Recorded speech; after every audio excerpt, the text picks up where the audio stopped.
DTI Pangasinan nagpaalala po ng pag-iingat sa pagbili ng mga dekorasyong pamasko.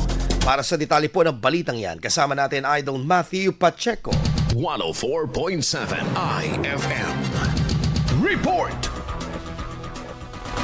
23 araw bago sumapit ang Pasko, nagpaalala ang Department of Trade and Industry Pangasinan sa publiko na unahin ng kaligtasan sa pagbili ng dekorasyon at paputok ngayong holiday season. Ayon sa ahensya, dapat lang pumili ng produktong may Philippine Standard o Import Commodity Clearance Marks bilang patunay na dumaan sa mahigpit na pagsusuri para sa kalidad at kaligtasan. Naglabas na rin ng DTI ng updated list and certified Christmas lights at valid PS licenses para sa fireworks ngayong taon na makikita sa kanilang opisyal na website. Kasabay nito, pinaigting ang market monitoring upang matiyak na tanging ligtas at aprobadong produkto ang binebenta sa mga tindahan at pamilyan sa buong lalawigan. Ayon pa sa DTI, layunin nitong masiguro ang masaya, maliwanag at ligtas sa pagdiriwang ng Pasko para sa bawat pamilyang Pangasinense. Kasama mo mula rito sa IFM Dagupan, ako si Idol Matthew Pacheco. Tatak IFM!